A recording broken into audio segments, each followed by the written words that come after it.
एक समय की बात है। एक नगर में एक साहूकार अपने भरे पूरे परिवार के साथ रहता था। उसके 7 बेटे, एक बेटी और 7 बहुएं थी। साहूकार की बेटी दिवाली पर ससुराल से मायके आई हुई थी।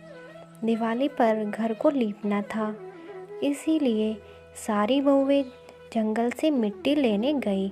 साहूकार की बेटी भी अपनी भाभीयों के साथ चल पड़ी। साहूकार की बेटी जहाँ से मिट्टी खोद रही थी, उस स्थान पर शाहू अपने बच्चों के साथ रहती थी। मिट्टी खोदते हुए गलती से साहूकार की बेटी की खुरपी की चोट से शाहू का एक बच्चा मर गया। इस पर क्रोधित होकर शाहू ने कहा, मैं तुम्हारी कोख बांधूंगी। शाहू के वचन सुनकर साहूकार की बेटी अपनी 7 भाभीयों से एक एक करके विनती करने लगी कि वे उसके बदले अपनी कोख बंधवा लें।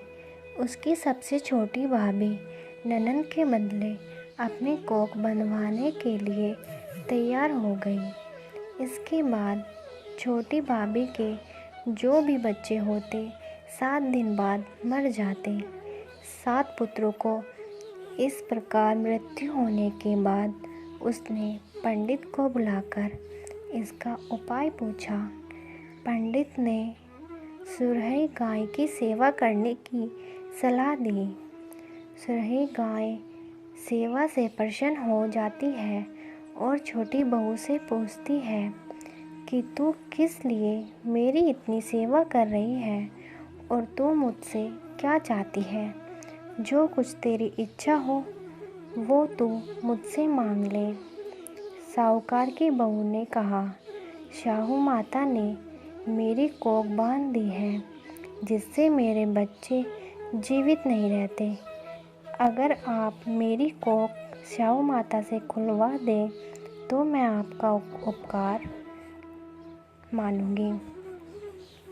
गाय माता ने उसकी बात मान ली और उसको लेकर 7 समुंदर पार शाहू माता के पास चल पड़ी। रास्ते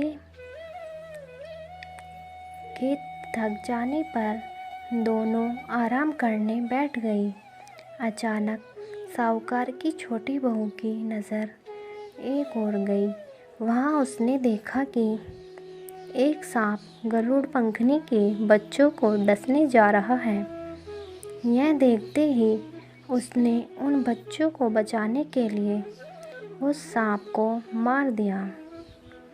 थोड़ी देर बाद गरुड़ पंखनी वहाँ आ जाती है और खून बिखरा हुआ देखकर उसे लगता है कि छोटी बहू ने उसके बच्चों को मार दिया है।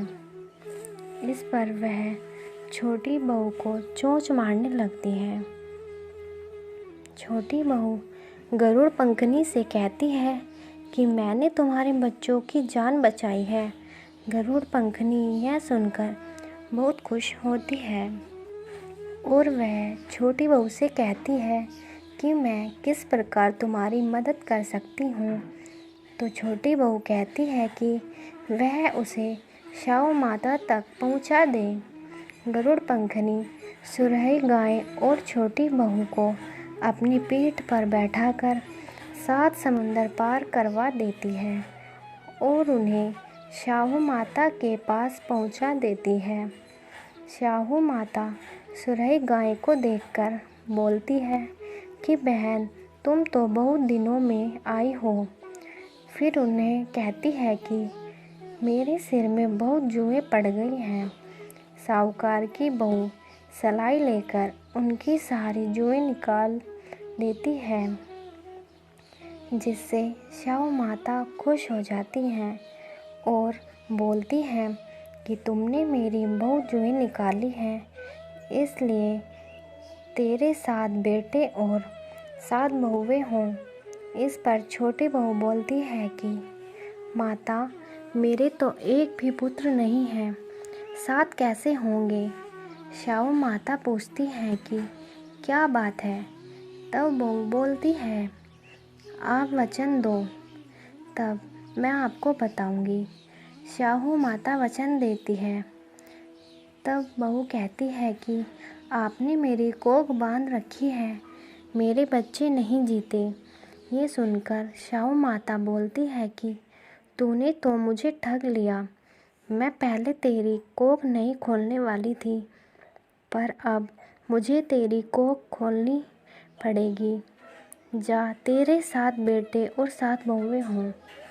घर जाकर अष्टमी की पूजा करना और उसका उद्यापन करना। बहू लौटकर घर आई तो उसके 7 बेटे और 7 बहुएं थी। वो सबको देखकर बहुत खुश हो गई।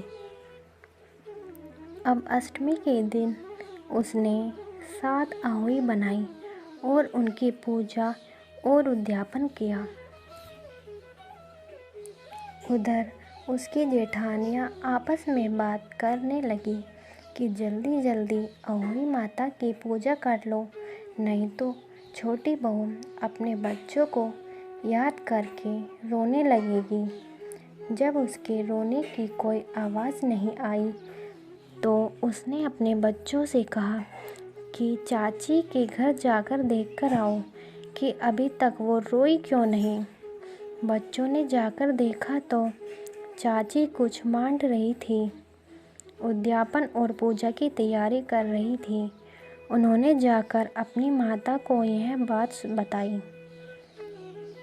यह सुनते ही जेठानियाँ दौड़ी दौड़ी उसके घर गई और उससे पूछा, तेरी कोख कैसे खुल गई? देवरानी बोली, शाहू माता ने मेरे ऊपर कृपा करके मेरी कोख खोल दी है। शाहू माता जैसे उस पर कृपा की है, वैसे ही सब पर अपनी कृपा करना। बोलिए अहोई अष्टमी की जय।